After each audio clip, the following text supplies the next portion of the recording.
Good evening. Planning and Zoning Board meeting for Tuesday, March 19, 2024 is hereby called to order. Can we get a roll call?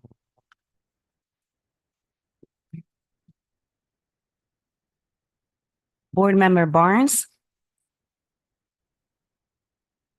Board Member Hibbert Smith. Board Member Dominguez. Here. Board Member Megan. Present. Board Member Mata. Here. And Chairman Guerrero. Here. Can we please stand for the invocation pledge? Lord, we ask for your guidance in this meeting, and we ask that you help us make the best decisions we can for our city. Amen. Amen. Pledge allegiance to the flag of the United States of America and to the republic for which it stands, one nation, under God, indivisible, with liberty and justice for all.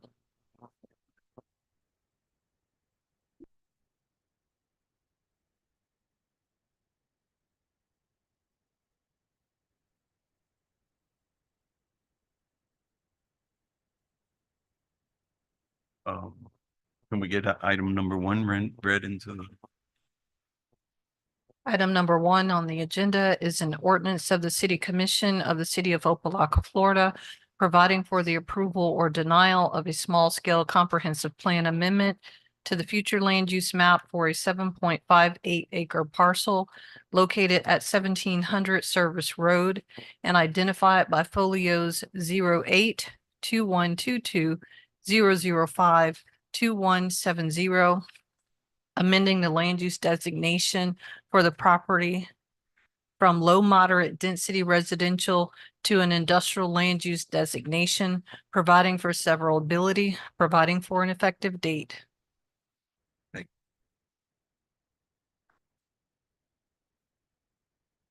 Mr. Chair and members of the board, Gregory Gay, we do have a presentation that is a part of this particular item. This is an item that is being considered for a change in the land use for this particular site. This is a site that is to the eastern edge of the city of Opa-locka, and the property owners are looking to see about an opportunity to change the land use and potentially the zoning from what it is zoned as now. The property is presently zoned for residential, and it does have a corridor mixed use overlay, which is associated with it. There's several aspects of this particular project that they're seeking to change it to a different land use and zoning change.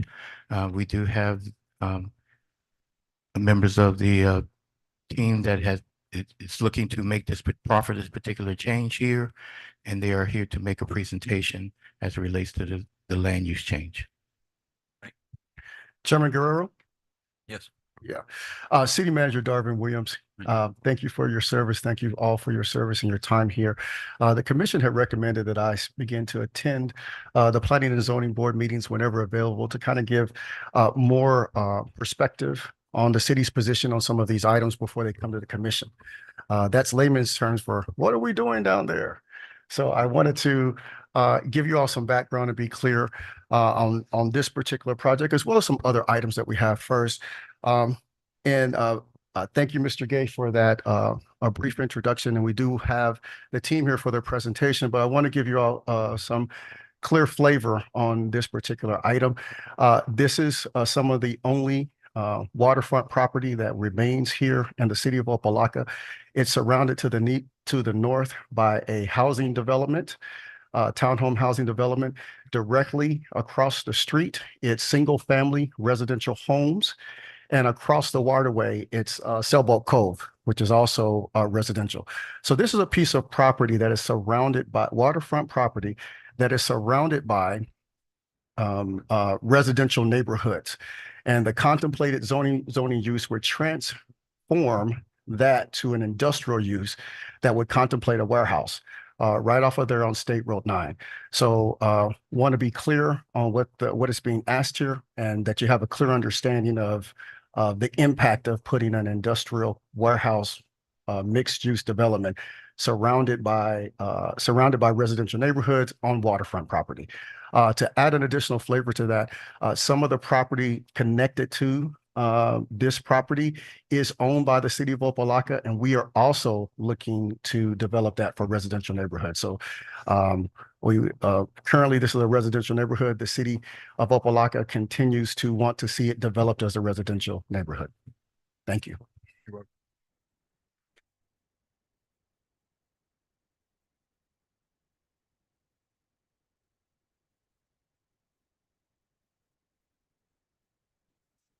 Thank you, Honorable Board. Robert Holland with offices at 3250 Northeast First Avenue, Miami, Florida.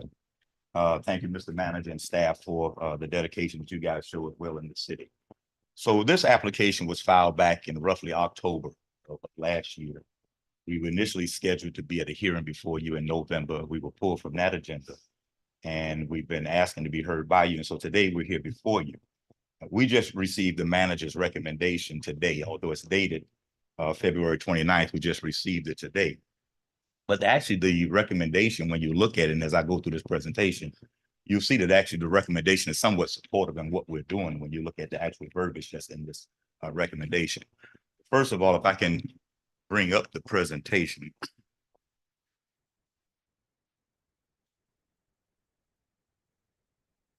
So as was stated, this is a zoning change, a land use change, and all for the purposes of doing a warehouse development, but it's not your, as they used to say, it's not your father's warehouse district. This is not the warehousing districts of what has been the old part of Opa-locka. I've come to you on several times before on some of the warehousing, all the stuff that off along Lejeune Road and all have been clients of mine. Everything I've ever promised has come true based on what I've presented to this board. And so Madani is a world-class furniture store, just like you used to have Modern Age and all that, and Levitt's in Miami Gardens back in the day. Madani is a world-class, nationally recognized furniture store, and they're looking at bringing their headquarters here to Opa-locka. And they're talking about retail and distribution from there. And then I'll walk through what that site looks like as we go forward. But for you, give you a brief, some location. You can see where it's located at the peninsula end of State Road 27, as it relates to the entry point to the Opa-locka city. What we're asking for is a small scale amendment. Only one of them is being brought before you today. Normally they come as a companion item, but today we're doing a comprehensive plan request amendment. We also will be looking for a rezoning, I guess, on another hearing, site plan request to develop the property into 2 commercial buildings, and a development agreement approval, which is normally part of your standard processes. For 30 years, this site was a dumping ground. It has some of the highest environmental issues recorded in Dade County. My clients bought it and have been over the years trying to remediate it.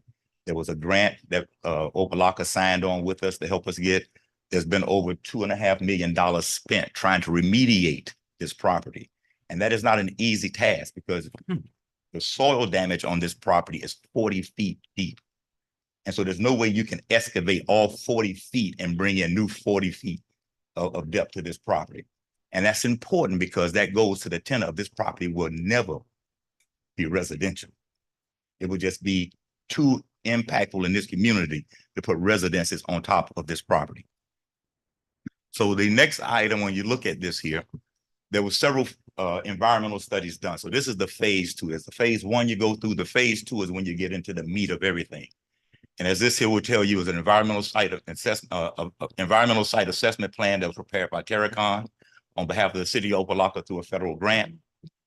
Over 1,000 pages, tens of thousands of dollars spent on it, 9 months to complete it. And what did they find? Well, first of all, the scope of work was ground penetrating radar, test and observation of soil excavation pits, advanced soil borings, installation of vapor points, groundwater monitoring wells. This is not the typical land you just go and put a pad on and develop on. The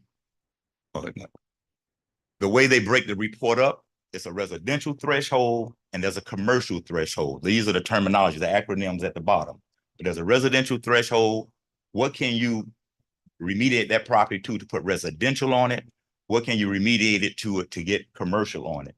And commercial and industrial is a lighter standard than the residential, because when you have kids out there playing in a field, if a tree falls over, but typically on a residential, some of these, they ask for 2 feet of soil on some of it. If a tree falls and that soil is the roots are more than 2 feet deep, that exposure is there. That's why the residential will never happen on this property, despite what people may think.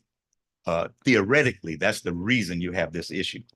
So when you look at the test results, under the excavation pits, of the 19 pits, 22 registered contaminants above the residential requirement. And they tell you what the various arsenics was and all the other stuff on there. Only 5 pits contained anything that would affect the commercial.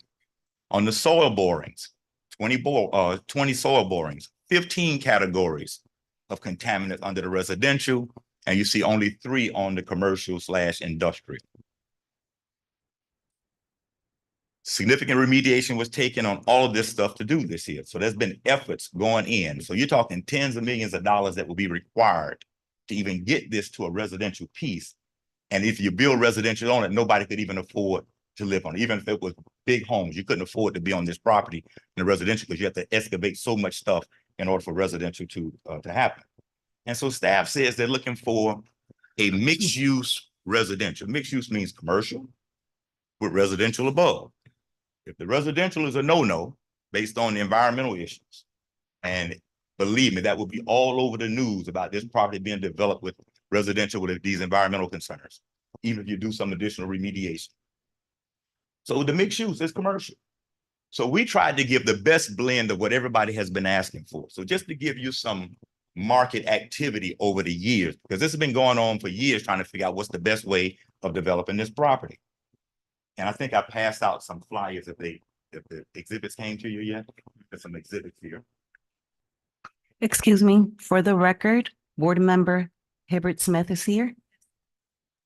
Yes. Thank you.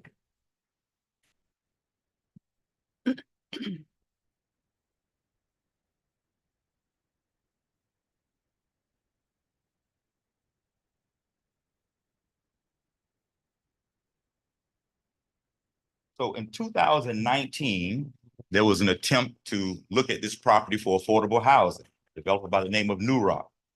Put it under contract October 19th, February 2020. They said, nope, can't do it. Environmental assessment, not worth it. The city wanted to look at doing a hotel there. Met with the city manager and staff here at City of Opa-locka with a hotel consultant, Ed Saunders. Site not suitable for a hotel.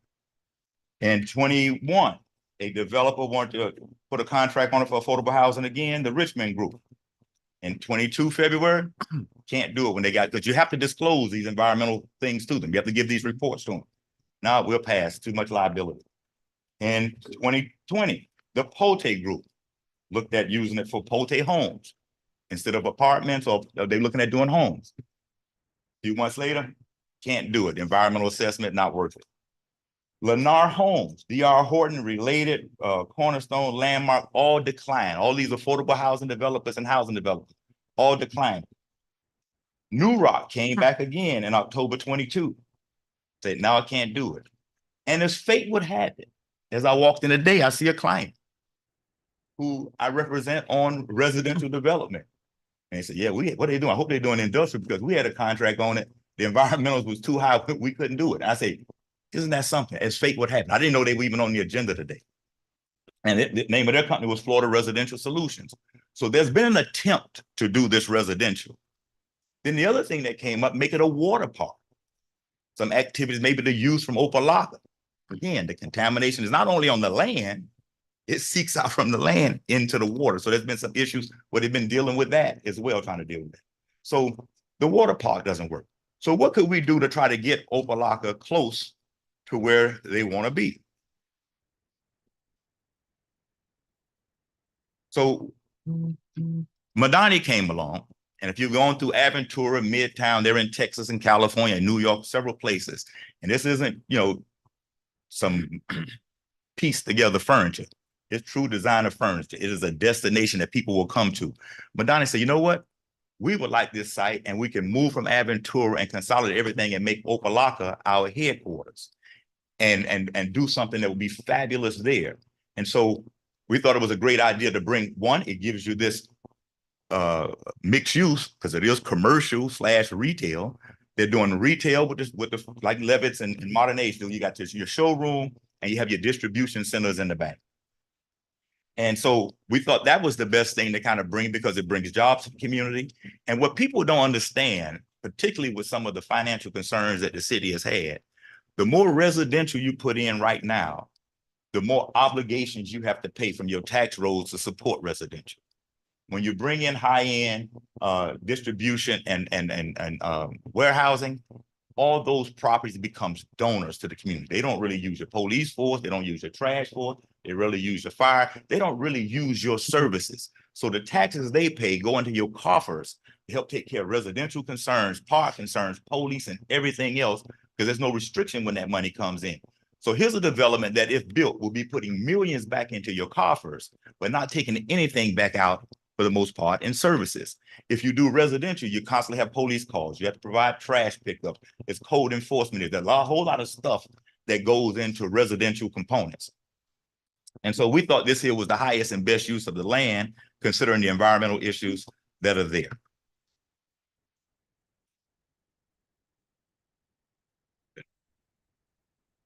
So here's what is being proposed. The site is being proposed to look like. The front building would be the Madani retail and distribution. And that's the larger building. You can see it's facing State Road 9. I said 27 before, State Road 9. And if you look at the entry, the only entry point into that development is away from the residential. The residential on the western portion would be buffered. It's required that there's a wall. There'll be heavy landscaping. We can work with staff to make sure it has the lush landscaping that you want. We don't have a problem with that. But that neighborhood will be protected. Now, the city tells you that the land that's on the back on the water, they want for residential.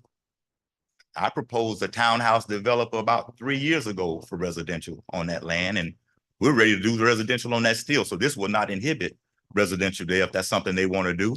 But we're ready to do residential on that land as well, if that's what the city wants, a townhome development. But there might be some other options there that the city has as well. But the first building would be, again, the Madani Warehouse and Distribution Center and the retail facility. And the rear facility that's in the back, we're looking at doing, so you can look, this is a front picture.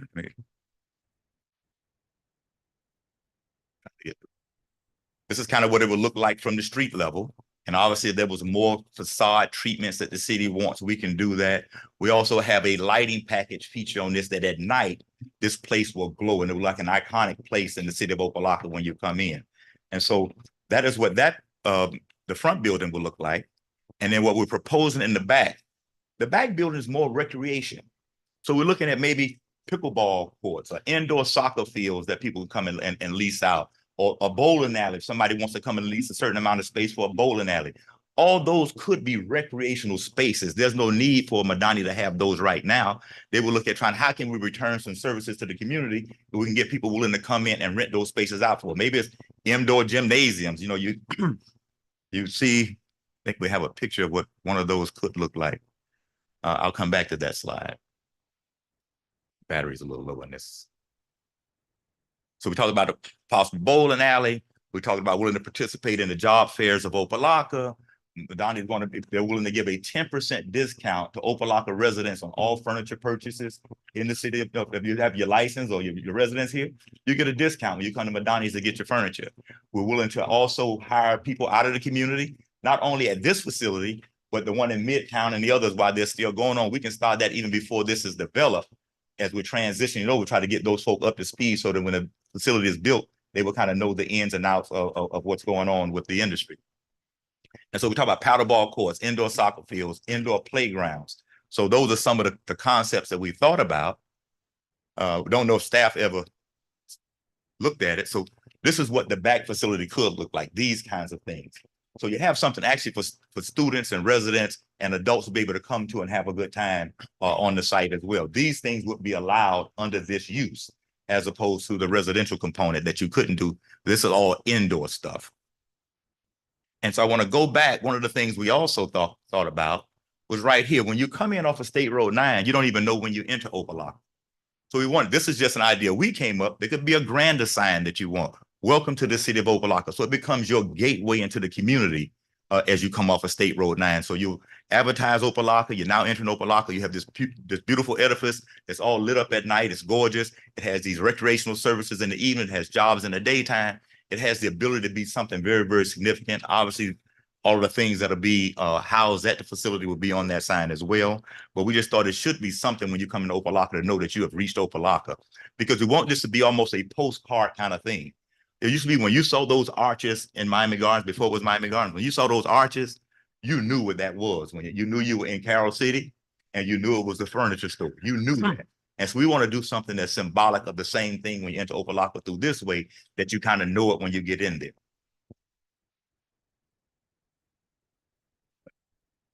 Back.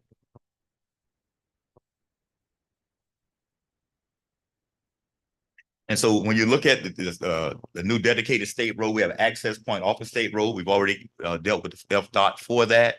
And again, it brings you in away from the residential component. So again, you're talking jobs in the community, talking recreational uses in the area. You're talking a brand new facility that goes on your tax rolls that produces millions of dollars that don't necessarily come back to the property. It stays in your coffers to take care of other issues. You talk about discounts to residents. You're talking about hiring of residents. You're talking about even the construction stuff, making sure that some of the pre-construction stuff is advertised with minority contractors, make sure they have a chance to be part of this development. They're willing to be part of the Opa-locka business community. If you guys have a chamber or something, they're willing to be a part of that. If there's a job advertisement website that you have, they're willing to help pay to be a part of that, to get these jobs out. And constantly, as they're looking for additional jobs, to post those things on your website. We even talked about on hiring a PR firm out of the area or someone that you guys work with to make sure those jobs are advertised in the barbershops, the beauty salons, all those things where people in Opa-locka get that information versus being published in the Miami Herald or somewhere else where people don't know the jobs are actually here in this community. So we have gone above and beyond trying to make sure, one, that it is something that works on the site. The residential just will not work on the site. It'll be another 20 years or 30 years before you can put residential on that site. So does the land just stay there vacant all this time and not inuring to the benefit of the community at all? Does it not have to contribute anything else major to your tax base? So we think this brings it onto your tax base. It brings a nationally recognized tenant. This ain't just some fly-by-night operation, a nationally recognized tenant in here, and they're building. So guess what? When they build it, you better believe they want to maintain what they're building because it's theirs. It's not like they're coming in to lease it. They're coming in to buy it. And then again, the other recreational services that we mentioned, they've had a slew of contracts trying to get this residential component, trying to get the hotel, everything that everybody, in fact, I was even asked for a grocery store and they wanted something like Costco. I reached out to Costco. It wasn't a site that Costco was interested in. So this is not a site that has not been well advertised for someone to come and develop. And again, just fate would have it, walking in and seeing these clients, the first thing they said to me was, yeah, we had to turn the contract down as well, but hope they're doing industrial there. And I said, well, it's kind of a mixed use industrial / recreation. But this is going above and beyond trying to find a way to bring this property onto the tax roll. And I guarantee you, if approved, we will make the city proud and we will make this manager proud, who I know really cares about trying to get the best product out of the community. And so we will make sure that it's designed well. These are designs we have now, but we'll work with staff to make sure that happens. And again, at night, one of the things we want to make sure that when you come in, even at night, even when it's closed, that place is lit up on State Road 9, that people recognize along with that sign, you have just entered the city of Opa-locka. So if you have any questions, I'm open for those questions at this time. The entrance would be through off of State Road 9 Only. only. It doesn't go through Service Road.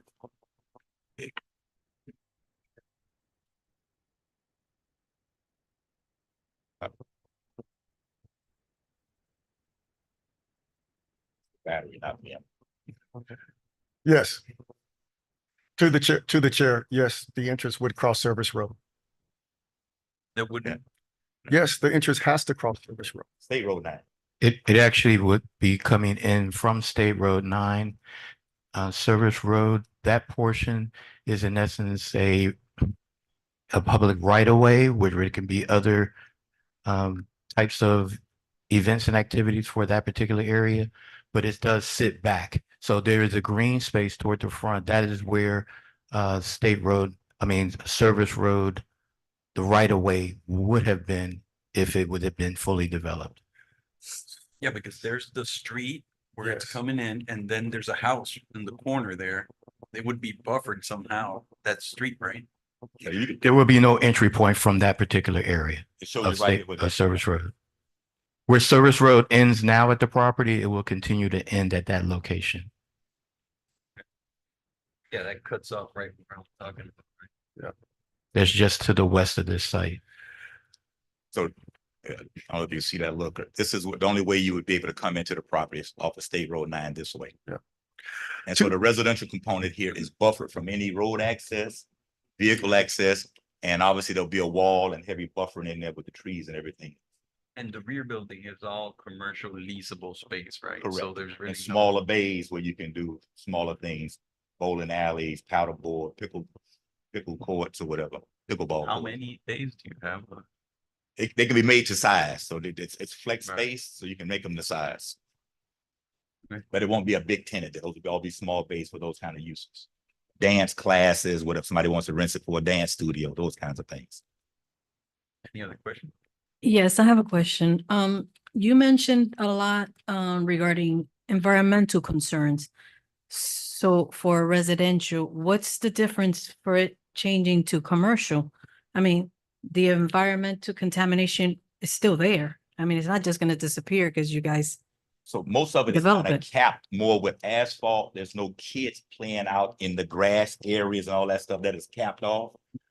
And the buildings are concrete with solid floors. So most of the activity is taking place in the building. So you don't have to worry about the environmental encroachments under that. And those just national standards that they have on that stuff. So even the few environmental concerns that are there for commercial and industrial, we still have to remediate those and resolve those. But the ones for the residential are much greater and just cost prohibitive doing residential. but also I read here that the proposed change will create drainage problem. The proposed use will result in more concrete and asphalt than what the current zoning permits. Wow. This will result in a greater runoff of rainwater into the wastewater system built to serve the residential use. So I mean, we already have problems when it comes to the sewage lines. So let me explain that to you. Okay. First of all, developments of this side have to be approved by DERM. All rainwater has to be captured on site and a drainage system has to be done according to DERM. So there's no runoff into the residential, there's no runoff into the lake. Those are just scare tactics. There's no runoff. DERM requires that, particularly with this a site that has had environmental issues. They require you to capture your rainwater and you have to be connected to sewer. These aren't uses that you're going to be connected to a septic tank. And so these would not have those environmental issues at all. So that is not true. That's not true. Okay. What about the excessive traffic? Because I'm pretty sure that it's gonna be trucks going in through that residential area. Well, I mean, that can affect the, the residential area when it comes to, I would tell you this here, for this use, you're probably gonna have more of your own residential traffic than anything, but it's buffered. This road already gets traffic. You know, and it's buffered. That's why you see the heavy landscape and all, it's buffered there. The question becomes, do you want jobs? When jobs come to your community, guess what? Traffic comes. It is a prerequisite for jobs. Everybody is not working virtual. So in order to come to work, in order to have recreational places to go to, there will be traffic. And so you have to make this decision as a city. Do we want jobs and things that people can live, work, and play? Or do we just want to kind of maintain what we have and not have any traffic, not have any jobs, and we're fine going forth that way? So you can't have it both ways. If you're going to have jobs coming to this community, the same thing with Lejeune Road, with all that stuff out there. Those are jobs coming in. Guess what? Everybody's not going to be on Lejeune. Some people don't get jobs in Opa-locka. They have to leave from their homes to go there. That's more traffic on those streets. But it's keeping them from having to drive all the way to Aventura or Coral Gables or somewhere else for a job most of the time. So you're going to get some traffic, but it is a state road already. So you're going to have, it is made for that. It's not like it's a residential road. It is made for that kind of traffic. And I can guarantee you there won't be a level of service issue with the, you have to do traffic engineering report. There won't be a level of service issue that we couldn't get a permit to do this stuff, if that was an issue. I mean, I love the project. It looks beautiful, you know, especially with the activities that we'd be bringing for the community. However, the truth of the matter is that this is, you know, spot zoning, and it's labeled for residential, you know, and I look back to the history and it says that the 1985, the state of Florida outlawed spot zoning, and this would be considered spot zoning. So if it's labeled as residential, you know, I mean, why can't they build residential if it's, you know, the project is, I mean, it's for residential. So zonings change all the time. That's why you guys sit as a board, because sometimes zoning is old and it needs to be changed. Believe it or not, before it was residential, it was commercial and industrial before. It had, in fact, the toxic use that was there before was a company. It wasn't a residential development that got torn down and this stuff got dumped. So your zoning changes all the time. And that's what these boards are here for, to see how we make these things blend with new creations as markets change. When you look at your old warehousing in Opa-locka and where they're sited now, people aren't building warehouses like that no more. You have a fear of warehousing when you hear it until you see what warehousing is doing now. Doral was built on warehousing, and look at the residential component of Doral and the value of that. Miramar was built on industrial, and look at the value of real estate around there. So it's not like it's spot zoning and it has some detrimental effect on the community. Now, it would be spot zoning if it was in the middle of that neighborhood. If it was in the middle of that neighborhood, that would be spot zoning. But you have the water that buffers, you have the State Road 9, which is a major road. The only thing that you have that touches it are the homes to the west, which can be buffered. That would be ideally where you would want to break up zoning. So it wouldn't be spot zoning under the laws of spot zoning. Yes, it's stated on the state of Florida that it's considered spot zoning. So, I I mean, think your attorney may be able to opine. I don't want to, if it's spot zoning or not, or whether or not you guys have the ability to make this change, if that is what you decide, it wouldn't be spot zoning. Well, through the chair to Board Member Dominguez, I'd like to respond. I do want to respond, give a city's rebuttal to the entirety of the presentation, but just to touch on these very, very important issues that Board Member Dominguez has raised. I want to say first that she nailed it. There are some serious environmental concerns here. I first worked with this project as assistant city manager from 2018 to 2019. And then again, I've been reaching out to this particular owner for the last 2 years to discuss development as your city manager. And here's what we know. You know, to the fact that this could never be residential property by a commercial owner, that's absolutely true. But let's talk about how this property was first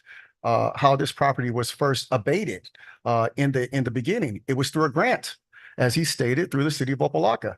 Cities can receive grants for cleanup properties just like these. They're called Brownsville's grant, and it's very important that the Planning and Zoning Board become familiarized with these types of grants, Brownsville grants.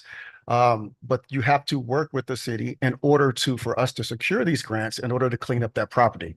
The only way that I see as city manager that this property will ever be cleaned up appropriately is through a Brownsville grant, which is why for several years now I have reached out. The administration has reached out to this particular owner to secure some of these type of grants to clean this property up. I think the value of the property, I believe, is currently 4.5 million. This property was purchased for $500,000 just because of those contaminations that we just discussed for some time ago. And yes, there's been many reiterations of private companies looking to do some residential here for what it's known for, because it's surrounded by residential. Unfortunately, no private company is going to come through and drop $10 million to build housing complexes that are not in either downtown Miami or in Aventura or Coral Gables somewhere. So that is going to be cost prohibitive for a private owner, not for a city, but for a private owner. And to continue on Board Member Dominguez's point about the environmental concerns, I had hoped and I attended this particular presentation because I wanted to see what was the plan to address all of the contaminants that are under the ground.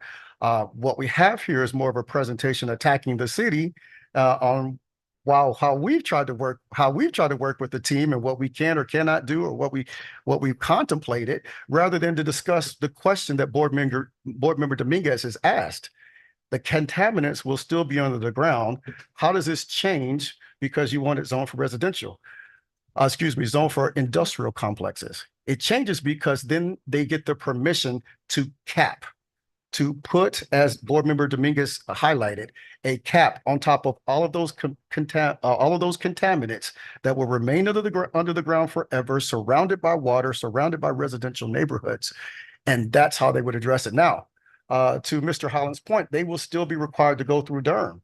And DERM is going to require an extensive program to demonstrate to the county, how are you going to address the contaminants under the ground and that they're not going to get into the county stormwater system.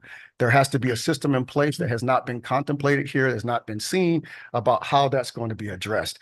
In addition, I really enjoy the prospect of the things that Mr. Holland has proposed and his team, and he usually always comes through on those things. However, we don't have that in writing. Sitting before you is not in a company development agreement where they're stating in writing in black and white, we will do these things, or a site plan.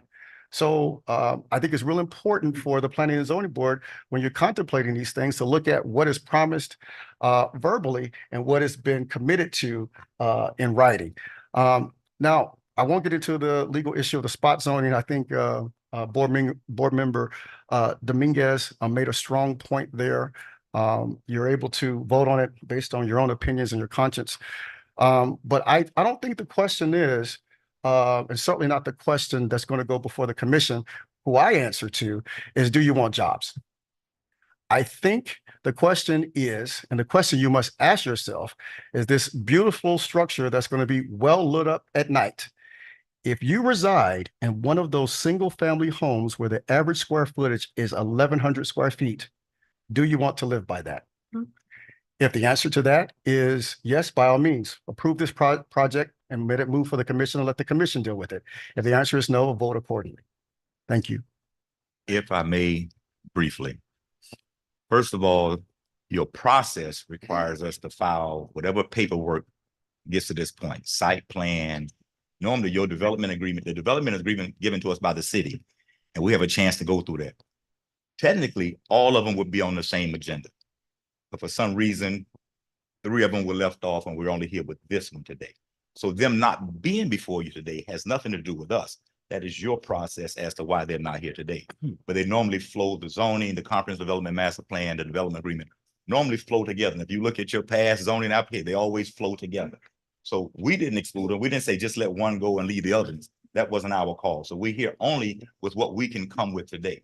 And the site plan would have been a part of that whole package that went in. As it relates to the environmental stuff, the manager knows all of that stuff, whether it's a residential home, commercial, industrial, all of it requires a process after you, that if it's not completed properly, it does not get developed. So to say that we haven't brought that to you today, it's unfair, because everybody knows that happens after this. When you put your construction drawings together, your drainage plan, all that stuff has to be proved through several scientific divisions of the city and the county. So that is not something that, because you support it today, those things you've endorsed a bad project that now has drainage issues and all that stuff. No, they're required to go through that process. And so I think it's unfair to say that. This is the highest and best use for this property.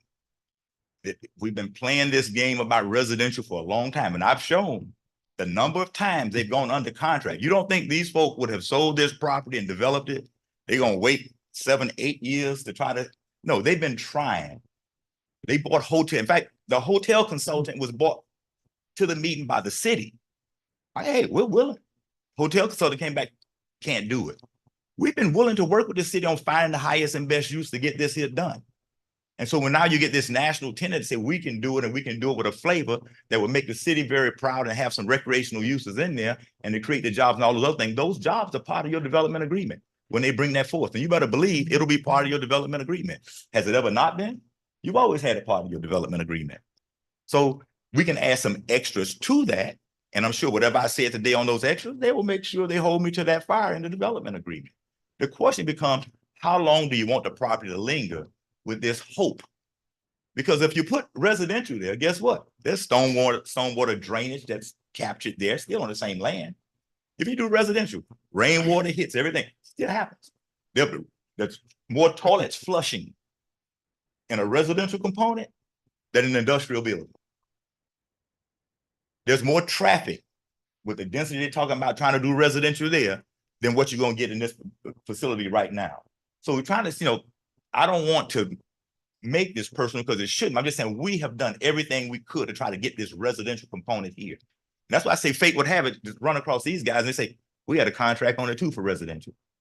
And they do a boatload of residential everywhere. Florida City, Miami Gardens, Unincorporated Dade, North Miami, some everywhere. And you look at some of the companies that are on here, Cornerstone, Landmark, Related, D.R. Horton, all those folks were looked at for this residential. And they're all saying no. What is it about these people who do this for a living? They don't work in government. They do this for a living. They know the value of a site and being able to do residential. And there being almost a residential shortage in some regards. You don't think people be flipping to get this property for residential? The contaminants won't allow it for that purpose. And so, to be honest, it's the highest and best use, and it gives you a great blend of what could happen in this community. And I think it will spur some other kind of development because you're bringing a national tenant in that will be willing to showcase some things and be willing to be a good partner with the city of Opa-locka going forward. And I can't wait to put all that stuff in a development agreement when it does come before you, if this item is moved and approved here. I have a question. And to your point, city manager, now that you brought up the light at night, can there be I like the project. I'm very familiar with the company. I have probably purchased from this company, but can a wall go on the west side of this building? Absolutely. In fact, most commercial industrial property require a wall. I think it's 8 feet. If you need that wall to be taller with flush, you still want the landscaping there as well, of course. And the lighting can be fashioned in such a way that it does not shine on a neighborhood. It's called directional lighting, whether it's up lighting or down lighting, but you can make it directional lighting where it lights up the facility when you come in without lighting up the neighborhood. And it prevents anybody from leaving that site going into the residential area. Have we explored all other possibilities of best use for this property? I'm so glad you asked that question, board member, because what's been left out of this conversation is that, the city actually offered to purchase this tract of land from the owners at 9 times the value that they purchased it at. We had an agreement in place, and that agreement was rescinded to go in this different avenue. I'm assuming because it would be a more financially advantageous. Our goal is to clean up this land, not to cap it and have contaminants riding into the water. So I just want to make sure I'm clear. The city had an offer on the property to purchase the property and it was denied. That's correct. not correct. Not correct. When the property lost its last contract before this, the city reached out wanting to look at exploring buying it. Client said, give me a letter of intent that you're willing to do this here. The letter of intent never came. So the client drafted the letter of intent for the city. The problem is, as you're going through your state oversight and all other stuff, the city couldn't commit to doing it. So it wasn't a situation where the client said no, but he just can't sit on until all of a sudden the city decides it might have some money. Give us a letter of intent. Let's go under contract. That was never done. They can never show you an email where it was done. They can never show you a letter of intent that they sent that it was done. So it goes to show you that maybe the whole intent is, how do we sandbag this project for purposes of the city, hoping they'll come up with money to buy it down the road. And that would put you in some deep water, in my opinion. What do we have plans to do once we purchase the land? The plan is to apply for a block, as stated. To utilize this land, you need to address the contaminants one way or the other, no matter what the use is. So the plan was the city to apply for a grant, the grant that I just shared with you. Brownsville grants. Yes, a Brownsville grant to get the contaminants out of the ground. Could There's a that guarantee. could that process be done with the current owner? Absolutely. We would Why love, have it not we been would done? love to do that. We would love to do that. I'll bring the owner up. He can explain some of the stuff they've gone through with this. Good evening. I'm Elliot Stone. My office is 119 00 Biscayne Boulevard, and I live in North Miami at 13155 Keystone. So I'm only about 15-20 minutes from the site, which is one of the reasons we undertook this effort. So for 30 years, the city, the county were totally aware of the environmental contamination. And they fined and they sued. They didn't do anything. Okay. So we came in, our business plan was to clean the site, make it a developable site so that it could be a benefit financially to us and to the city and the county on the property taxes and for the users and for the community. It was just a triple win. So, you know, I've spent my career as an affordable housing developer. I've built in 4 states for myself. I worked for Related down here early in my career for national housing. It's a good business. I like doing well while I'm doing good. So this site we got under contract back in 2016. We spent over a year negotiating settlements with the city and the county so that we could close on the site and work on it. And part of that was there's not enough money in the world to pay the fines and clean the site. So if we want to clean the site together, we got to settle on these fines so that we can move forward. Everybody agreed.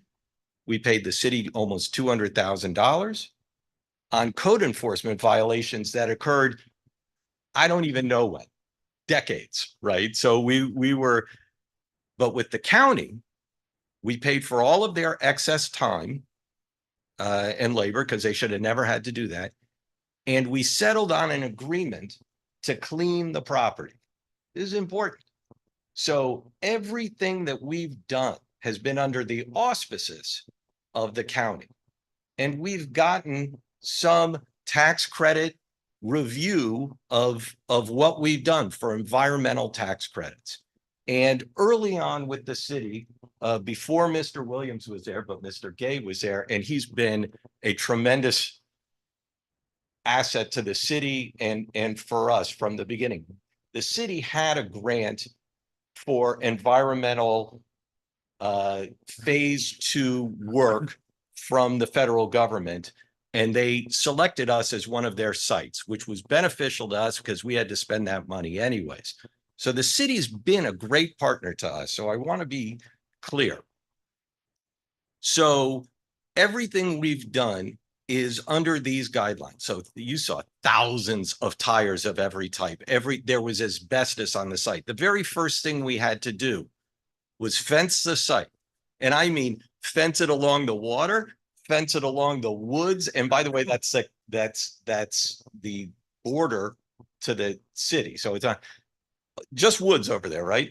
And put signs on with skull and crossbones. Like this is what this site was. So the cleaning has been occurring for 5 years. So to say, oh, we're going to get a grant and clean it, we are at a point where this is a developable site for any of these uses.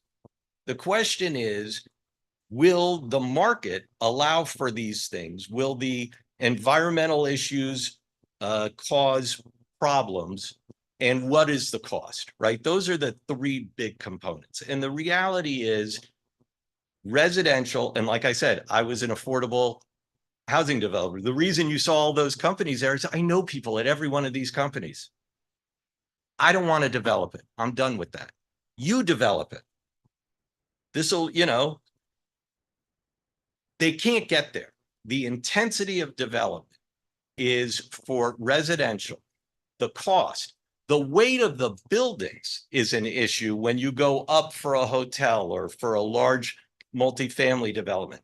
This was filled with construction debris. It used to be, if you look all the way back, there used to be water within the property. They filled that.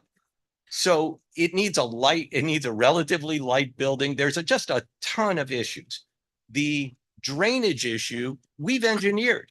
We have answers for how this gets done. It hasn't been approved by the county because we can't go in for a site plan that we can't get submitted because honestly, we haven't been able to be heard.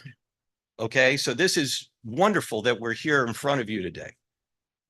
The fine people of Modani have nothing to do with me other than they're interested in owning this property, developing this, owning it. So that's how I met them. I didn't know them before.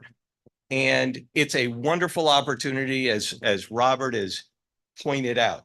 I'm not really the client in this. I'm really the guy who just has the property. They're the clients. They're the ones who are proposing this. But I am the guy who since 2016 has worked with the city, worked with the county to try and create a development on this site. And the right one, we have worked with the neighbors that live in those houses from the beginning, from 2017. We have letters from them. They know what's going here.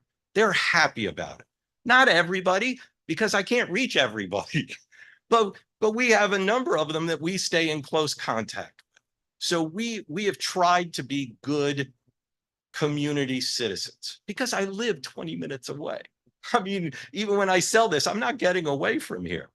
So it's really important. The misrepresentation that the city ever had a deal with us is really what caused me to stand up because I was just going to wave from the background. They came to us. They offered us $4 million.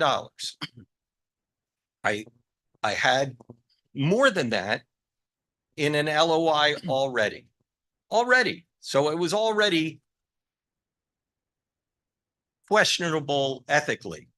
I said, give me an LOI. You don't even have to. The reason it never happened was because nobody else at the city knew about this. Not one elected official had any knowledge of this. So we never got anything. I do have a question. So So, you've yeah. been the owner since 2016? No, we got under contract in October of 16. We bought it in March of 18. So we spent a lot of time, like I said, working with the city and the county on Did these. you not do phase 1 and phase 2 when you purchased it? Of course, Okay. but no, we knew in advance. Oh. This is a federally registered brownfield. This The is the well city did beyond. did environmental studies. The city paid for those studies. The city paid for the phase 2, Okay. which, as I said at the beginning, was a wonderful blessing that Mr. Gay and the rest of the staff offered to us. And like I said, they had a grant for that, and we were chosen. So that was great. But this is where we are. The site is developable. It was, I don't know, it's a $20 million. I'm just throwing a number, but it's not a whole lot less than that.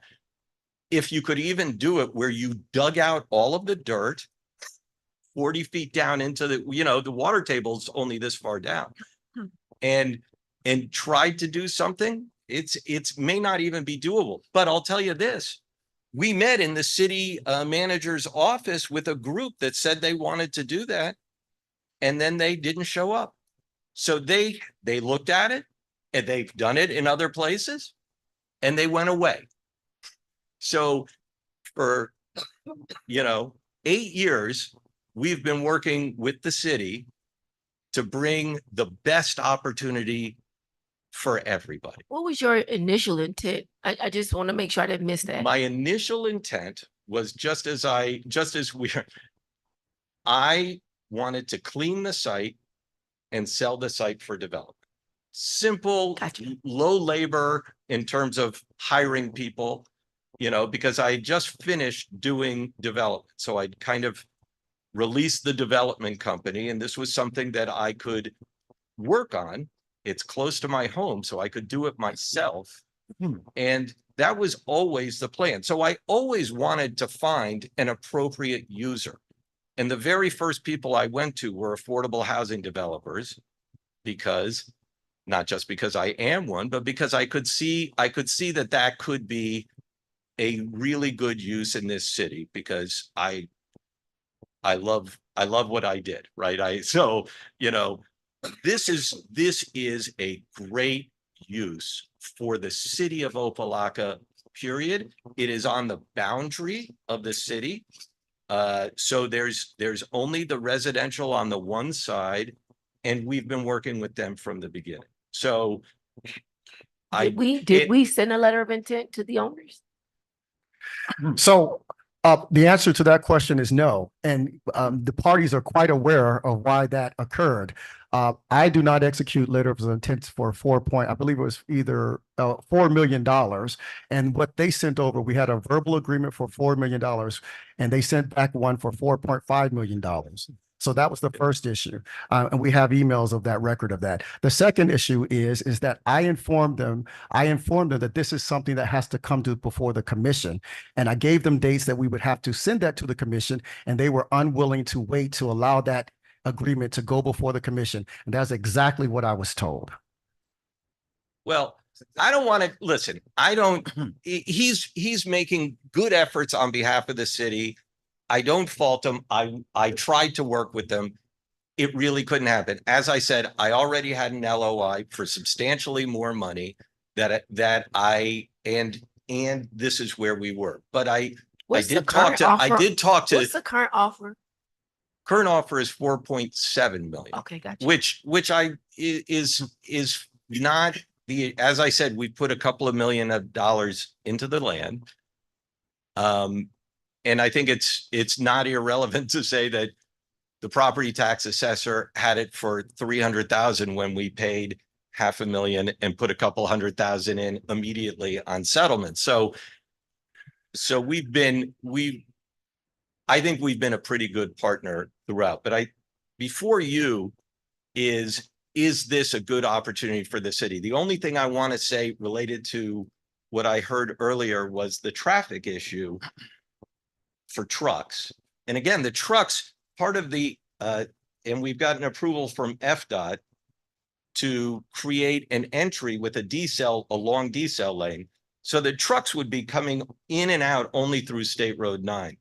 And of course, like I said, it's right at the boundary. So for the most part, they'd be coming from the Cloverleaf side, so I don't know that it would actually create, other than customers, which is a great thing, right? I don't think it would actually create traffic issues. And that's one of the main reasons why at the very outset in 2017, before we bought the property, we went to FDOT because we didn't want anything to go through Service Road residential neighborhood. It didn't make sense, and it would have just impaired the people that lived there. Maybe one of the reasons I why have one last question just for clarity. I think I heard a 2.5 cleanup on this side, and I'm hearing a $20 million cleanup on this side. Okay. That's a very So let me explain. big difference. So the site, again, through Durham, right, and under there is clean to a level for development. And with that, there's still these contaminants in the soils.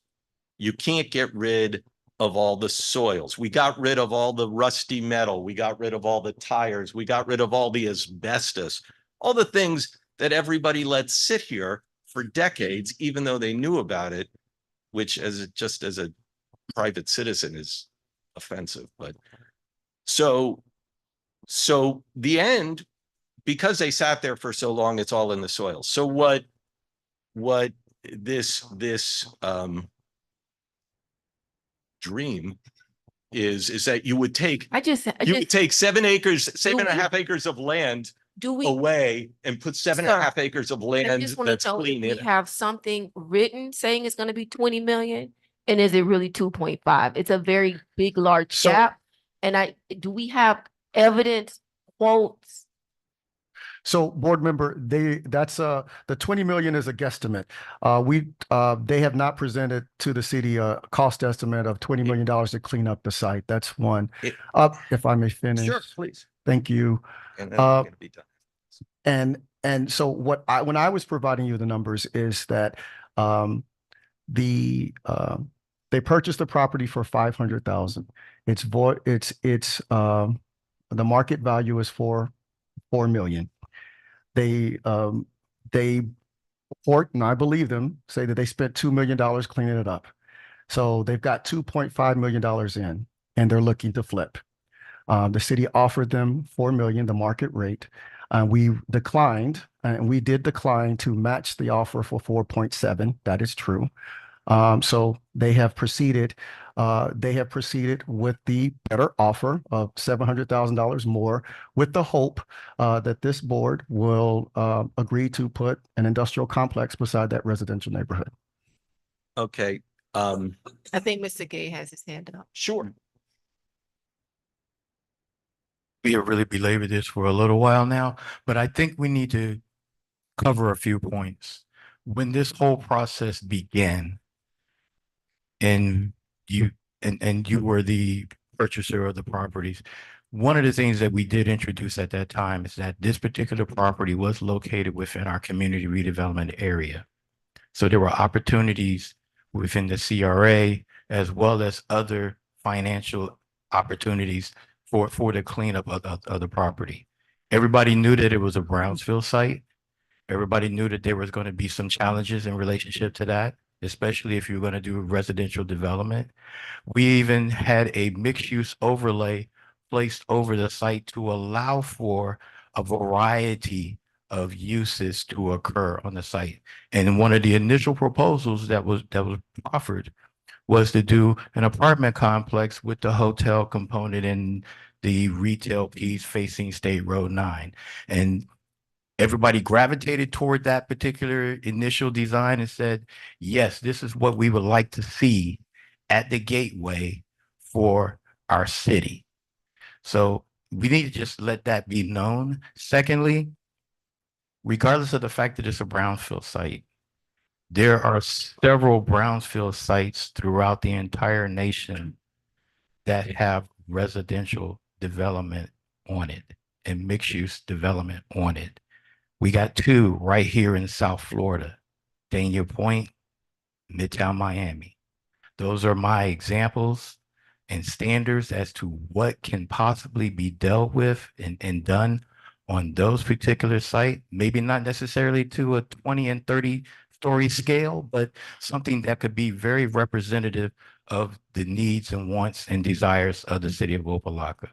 Now, we do need to make a presentation from staff. So I don't know if there's any other questions, but we would like to make staff's presentation so that we can go ahead and move this item forward. I agree. Any other question? May I just make one closing One last. statement? Okay, and I think Mr. Gay was correct in everything that he said. And I believe that the people we met with in the city manager's office were people that were involved in one or another of those developments. So the environmental issues on each site, just because they're brownfield, which means they're contaminated, are somewhat different. The issue here, and it's even within the phase 2, although the costs, because that phase 2 was completed 6 years ago, and we all know what's happened with costs, I think we're $10 to $15 million for replacement of soil. So, and that was still a guesstimate by professionals that do this. And so that's the gist of where I got the number, but it would be from that Terracon phase 2. I appreciate all of you, and I'm so sorry for taking so much time.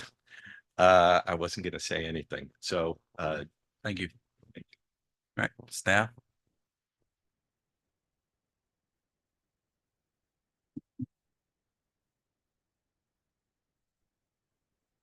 General Lee, Planning and Community Development Department, zoning official.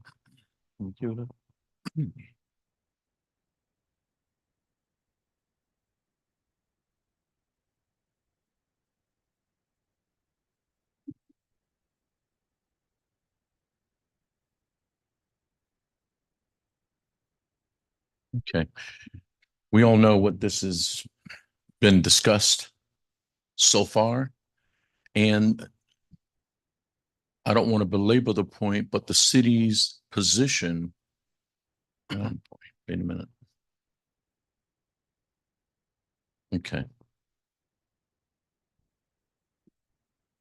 You know the size of the site.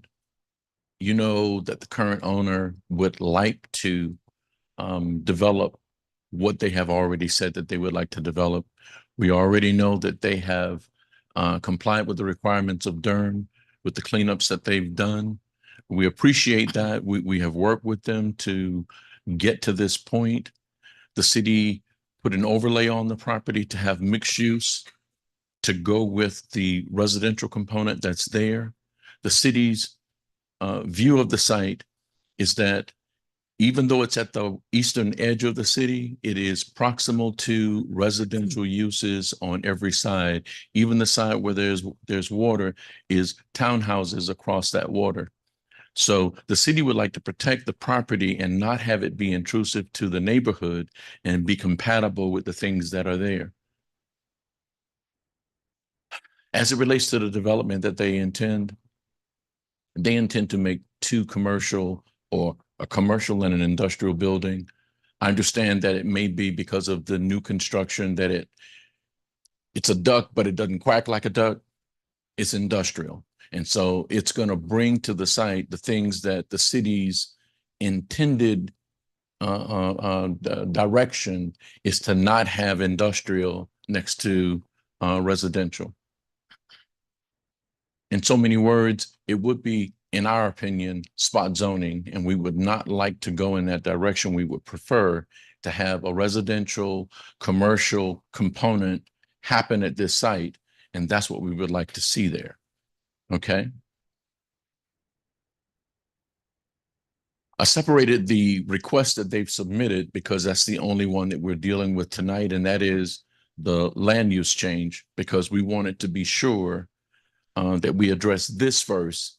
And if this is changed, then the others would be rote. It wouldn't even be an issue. This is to show you the land uses that are proximal to this property. The properties to the east are low density residential, which is single family homes, duplexes. Okay. To the south is a park, and to the southeast are townhouses of the same ilk as this property. Okay. So this entire neighborhood is residential. Okay. Even if they separate the way to get into the property by going State Road 9, the use is still going to be proximal to and next to and adjacent to residential, low density residential. And everything went off. Okay. Okay.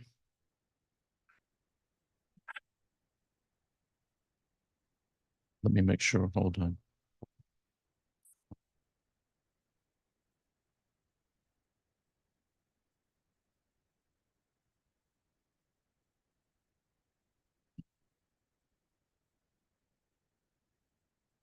Okay. The proposed development, as I was saying before, is not in harmony with the general character of the neighborhood, the surrounding properties, the surrounding uses. And according to the comprehensive plan, the proposed project should be located within the city's industrial land use, which is not what this is. And they're asking to change it, but the city is not in agreement with changing the land use to industrial proximal to a residential development.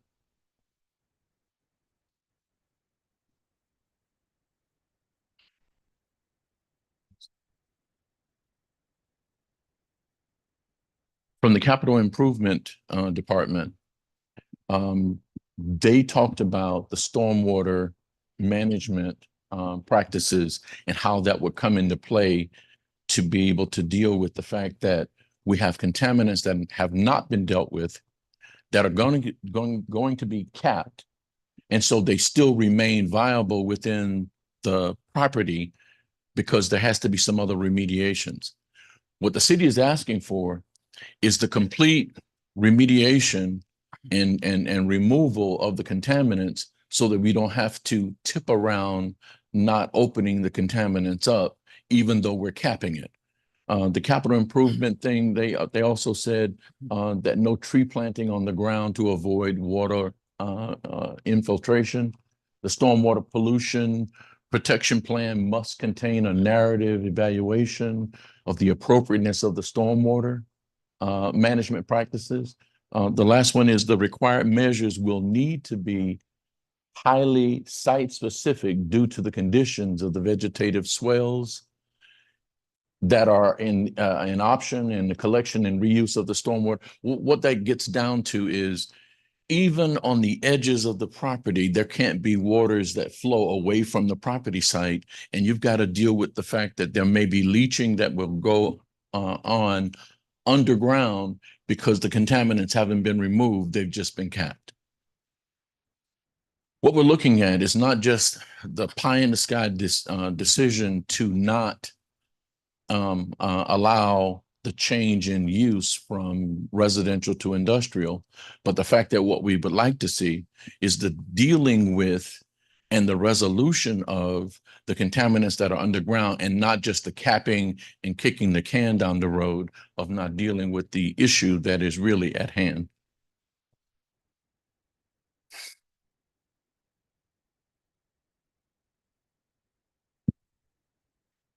This change will conflict with the Opa-locka community redevelopment agency plan for this site to change it from residential to industrial commercial. The CRA plan also seeks to explore other opportunities, other avenues that are a part of the plan that the CRA has already adopted, the commission has already adopted, or the CRA board has adopted as to how they want this particular property to be dealt with. Lastly, the CRA brings to the table opportunities for redevelopment or for assistance or for partnering to improve the property. That means they can bring money to the table. They can apply for certain other opportunities to get funding to make this what the CRA and the city commission have desired to happen on this site.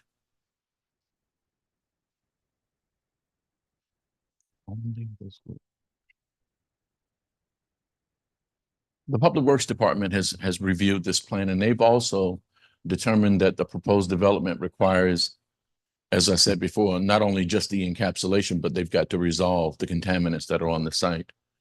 They talked about how the no pervious surface should be allowed on the site, and the drainage plan does not demonstrate any pre-treatment structures. In other words, we've got to deal with that contamination, not just cover it and hope it doesn't get out.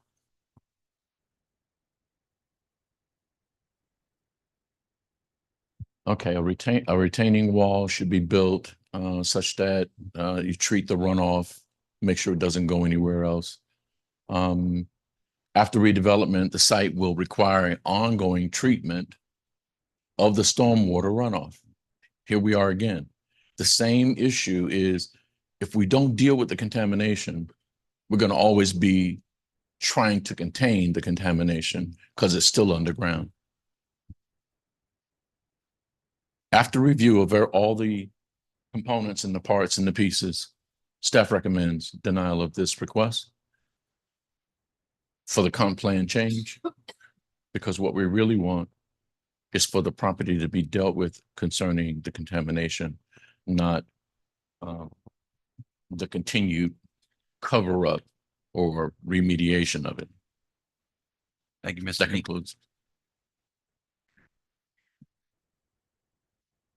I just take 3 minutes to close.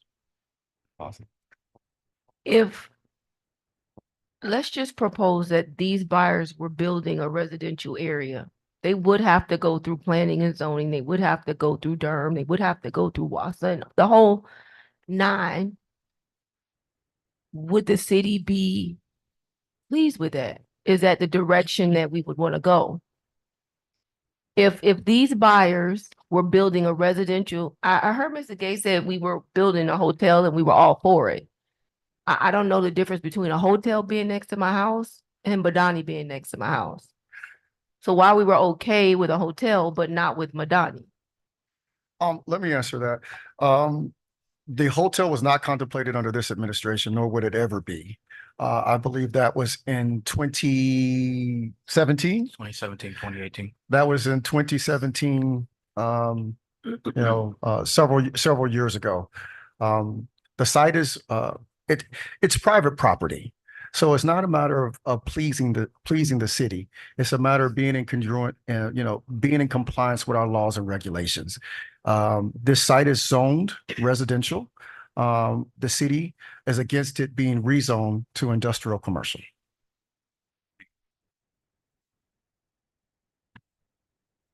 Any other questions? Can I take the 2 minutes to close? Because I think we're being a little intellectually dishonest with some of this stuff. You can't say that you want it to be like Wynwood and all these other areas with residential, but it has to be a total remediation, because those were never total remediations. It doesn't happen. And so for staff to sit here and say, well, you didn't provide the drainage plans and all that stuff, this is a land use plan change. None of that will be before you. They know when that stuff comes because it's required. And it's required that it has to meet all of the standards before development can take place beyond the city. Everybody's trying to throw the boogeyman out in this card to try to make, oh, we don't want this here because we want this residential on this contaminated land that it can be developed. Well, for the amount of money that you have to put into remediating and cap it and do what you need to do for that, you'd have to go so many units high. The weight of that could be an issue for this land, and it causes other issues. So what you're listening to is people who have never developed anything, trying to tell you how they think it should be developed on this technical stuff. When you have technicians who look at this stuff and tell you how that is done, the question you have is whether or not you can live with industrial and commercial there, which is the highest and best use you can get today, or sit around for another 20 years. Even the city said we would have to go try to find a grant. With grants, they don't just have them sitting over. We've been waiting on you to come get this grant. You have to compete with everybody else for a grant. You may not get it this year, next year. It's a process. There's no guarantee you get that. And so it just continues to linger and fester. And so my thing is, you're bringing jobs, you're bringing activities to the community, you're bringing a national retailer in that brings some aura to this community. It ain't the dollar store. You get those on every corner now in Opa-locka. The pawn shops, the dollar stores, a food place. What do you do now to change the tenor of your community where people start to see big brands coming in and they want to come in and spend dollars in your community? And now you capture those sales tax dollars in your community and you get to do things. You can't keep running viable businesses away because somebody has a dream in their head of what I think it should be. Somebody told me once before, across from the recycling facility on 135th, I want a grocery store. With all this recycling stuff going on, you want a grocery store there. And I had to go pay for a consultant to come in and say, nobody wants it for a grocery store. But it's not based on science. What these folk do is based on science, where they put things. The reason you get dollar stores is because look at the expendable income in the community. There's not a whole lot of expendable income in Opa-locka. So you got to find a way to start upgrading that. And if you don't, you continue to get crap businesses in your community. And everybody's afraid. Traffic. You need traffic. You need jobs in this community. We need to build this community up. And I've been fighting like heck for years to bring quality developments to this community. You can't point to one that I bought that was ever bad. Not one. Because I genuinely care. I had other folk that looked at this product. And when I said, something, that is actually a great design and a great feel for what you need here. You've had all these housing folk who are looking for housing land. You don't think they want land to build on? They don't care about going vertical. They recognize this is a major challenge. But these are people who do this for a living. And that's not knocking staff. They're good at, they move the paper, you understand some of the stuff that's going through, but they don't know what it takes to finance a deal. What it takes when you go to that bank and you show them this environmental report, and the bank says, I'm out.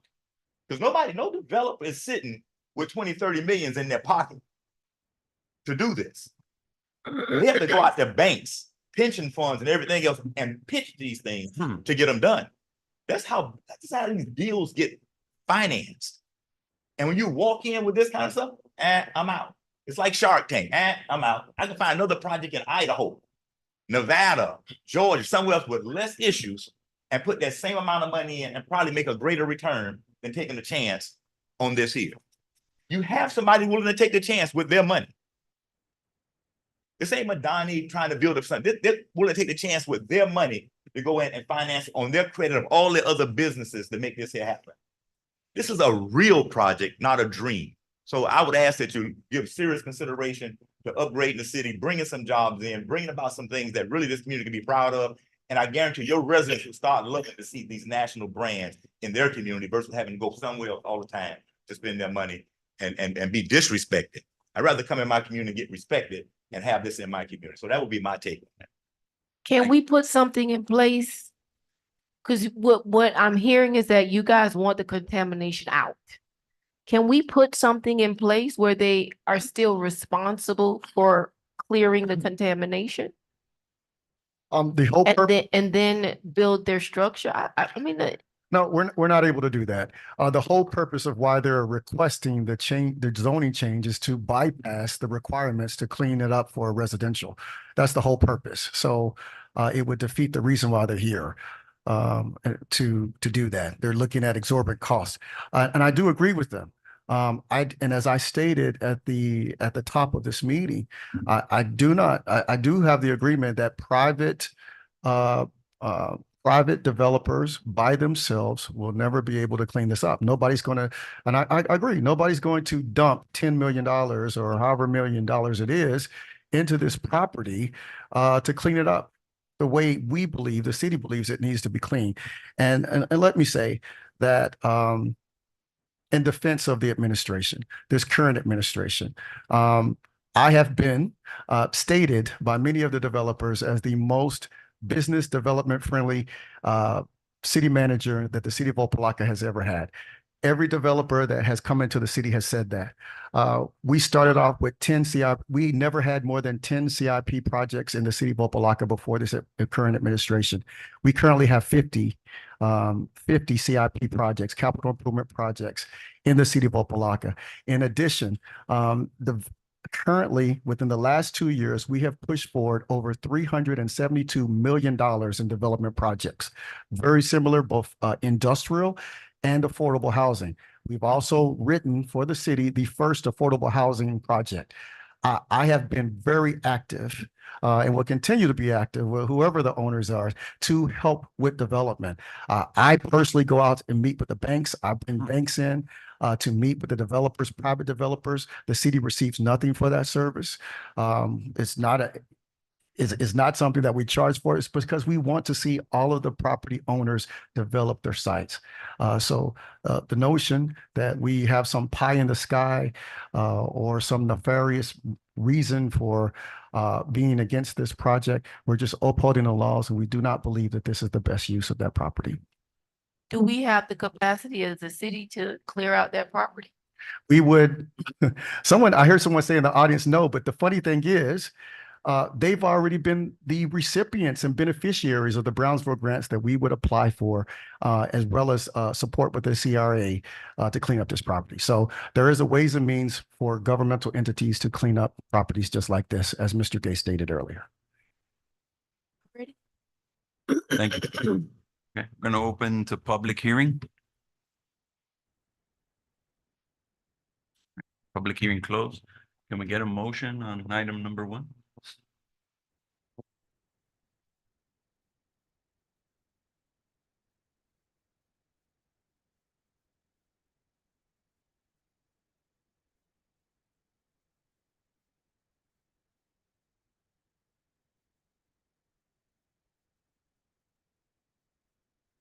I live in Opa-locka, so I know what I'm gonna see. And I'm not in agreement with this project, unfortunately. Had it been maybe residential, I'll give it a thumbs up, but not to change the zoning. It's not part of what Opa-locka is.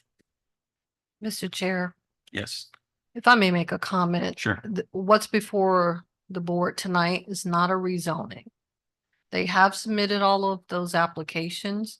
I have reviewed all of those additional applications, but they're not before you tonight. The only thing that you have right now is the land use change.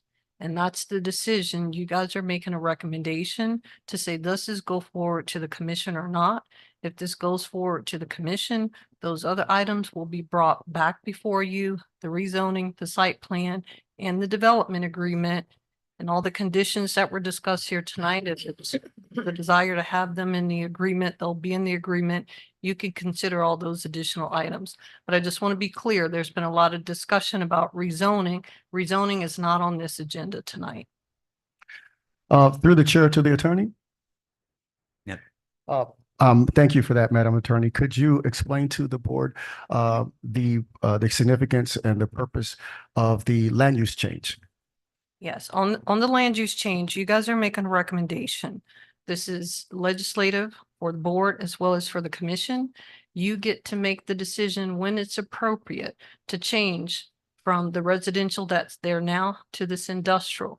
And that's different for every community based on the needs. As Mr. Holland was indicating earlier, you dictate when it's appropriate for your community to change, to evolve, to grow, to have something other than what's there right now.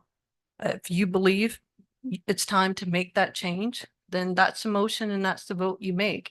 If you feel it's not for the community, then you don't make that change. But this is one of those things where it is legislative for you to make this recommendation to the commission, and the commission has to make the same decisions whether or not you think it's appropriate for this change to occur. Thank you. Dominguez, the motion is to deny the request. Yes, I'm not in favor of this item at this time. Do we have a second? Can you repeat what the motion is? The motion would be to deny item number 1's request for the land use change. Second. Roll call. Board Member Hibbert Smith, Yes. Board Member Dominguez, Yes. Board Member Megan, Yes. Now this is, we're not voting for, it's to deny, The correct? motion was to deny, so yes would be it, to yes to deny. Okay, Yes. so let me change my answer then. Okay, My answer is no. okay. Board Member Mata, No. Chairman Guerrero, Yes. we got 3 yes and 2 no's. Yes. Thank you. Thank you. Thank you. Can we get item number 2?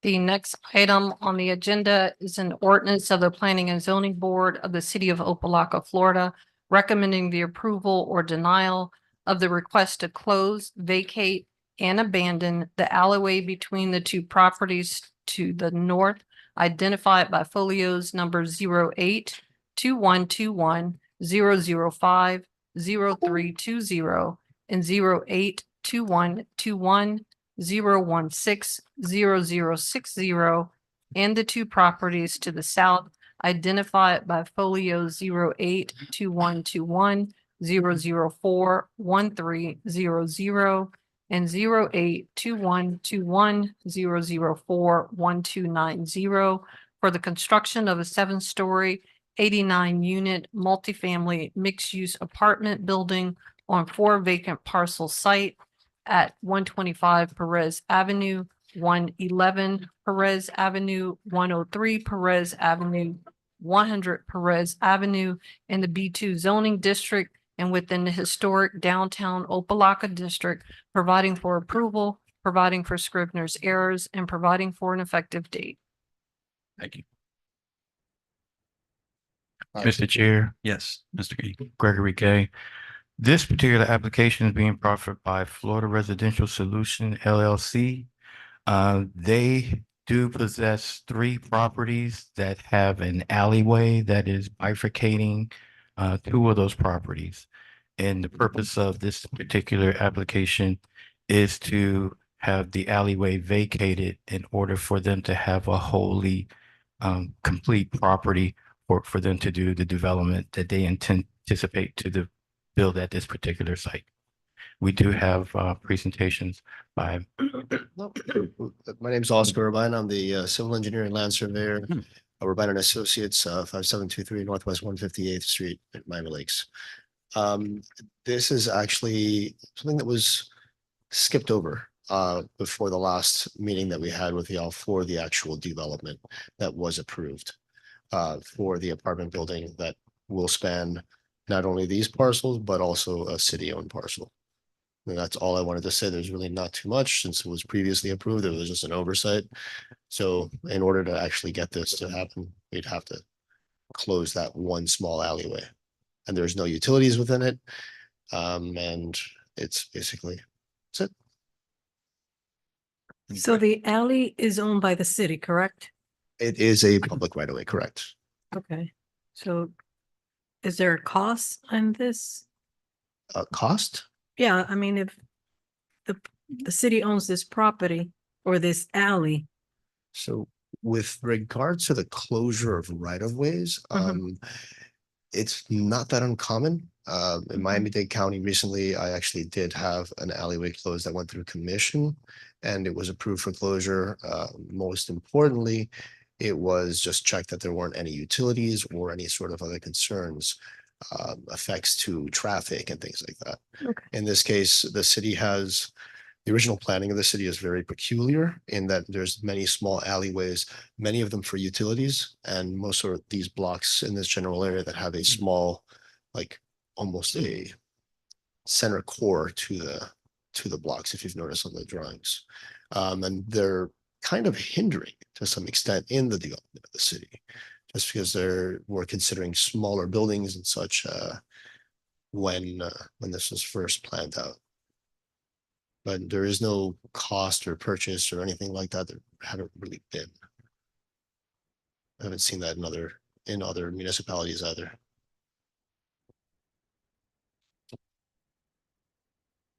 Any other question? Thank you. Thank you very much. Staff? We do have staff's presentation by Mr. Lee.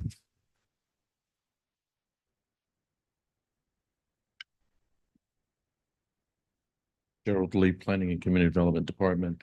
This first slide.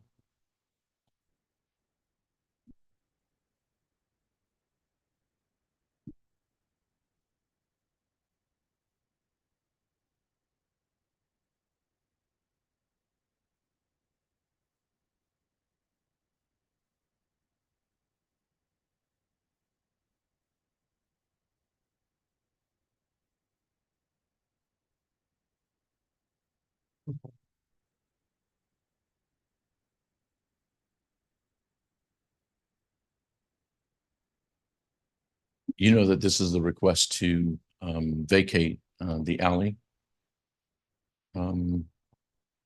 This developer, as was explained by the engineer surveyor, this development encompasses 4 properties, one of which is owned by the city, 3 of which are owned by the developer. And within the project area of this development site, there is an alley that is in the easternmost portion of this southwest area. I'm going to show it to you. If you look at the 2 properties to the north side of Purvis, and then the 2 properties that border Sherazad, there's a space in between the properties on the east edge.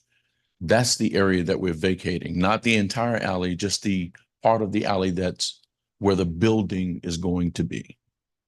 You can't build over an easement, so you have to vacate it. Now, it's up to the city if in the vacation they charge them for it or not.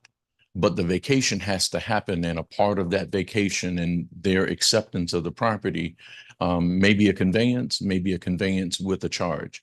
That's not in my wheelhouse. Right now, we're dealing with the fact that the vacation needs to be done for this development to happen. So the subject property includes those properties that we've talked about. The development that they're going to do, this site is 60,300 square feet. The site plan is going to provide for 193 parking spaces. Of course, you already know this because you made a recommendation of approval, but we can't move forward until we have all of the other parts of this project covered. And this is that part. The review and approval of the site plan request will allow for the construction of that 7-story building that you've already seen. The site plan was reviewed and approved by you before, and the alleyway must be vacated for this to be buildable space. And that's what we're planning to do. That's the survey that shows the area of the alley. Like I said, it's the eastmost portion of the alley.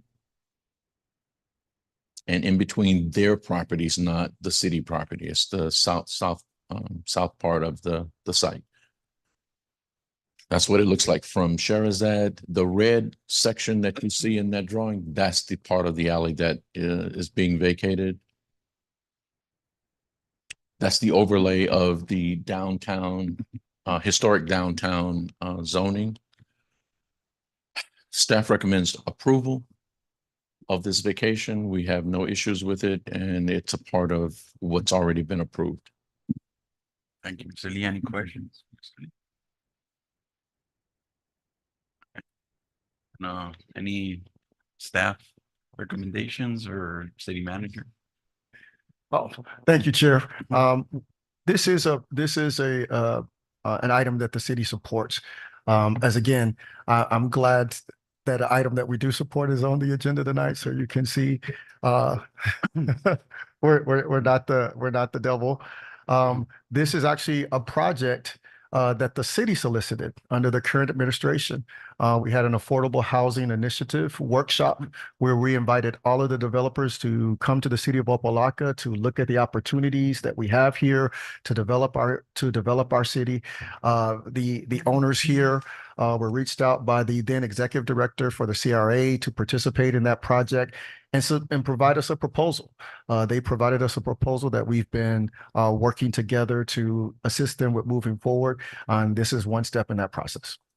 Thank you. Questions? All right, we're going to open public hearing. Close public hearing. Can we get a motion? I'm sorry. Yeah. Chair, if I may add a comment, respond to the question that was asked earlier. Was there a fee? The city's code does require an appraisal and a fee for abandoning the right of way.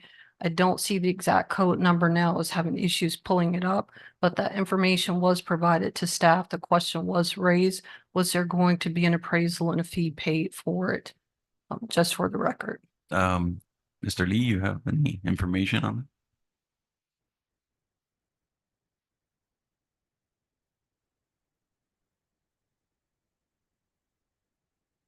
We don't have an appraisal as of yet, but the vacation part is the first step in the process. What I've seen in the past is when there has been a vacation, the assessment and the assessment of the value of the property that was vacated has been determined, and that's a part of the final sale and vacation. All right. Yeah, but that's why I asked the question, because I had a feeling that there should have been at least a cost, or like the attorney stated. So that's why I did ask that question, because I know that it was asked in the past regarding that, so. It's usually what I've seen in the past is it's always been taken care of at the review before the commission, but not before. I've not seen it done before. But it will be done. Yeah. Okay. And the city is good with vacating. So I guess Yes. the attorney needs to put that in. If you Verbiage. want that done, I suggest you make it part of the motion so we can make sure before it goes to the commission that the fee and appraisal is there in front of them to consider and evaluate. This board, as well as the commission, should have all information available to it when you're making your decisions. Thank you. Exactly what the attorney said. I motion that Roll call. Board Member Hibbert Smith, Yes. Board Member Dominguez, Yes. Board Member Megan, Yes. Board Member Mata, Yes. Chairman Guerrero. Yes. Item passed. Okay. Do we have any other? Mr. Gay, anything else to discuss? We have no other business at this time, and we really like to thank the board for making time for this special meeting to occur. We really appreciate it. Thank you, Mr. Gay. All right.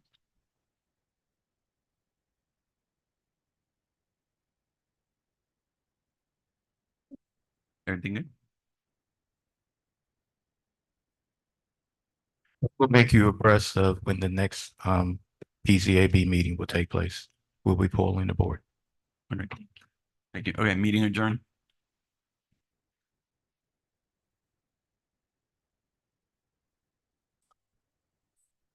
Apologize for misrepresenting that. I apologize. Thank you very much.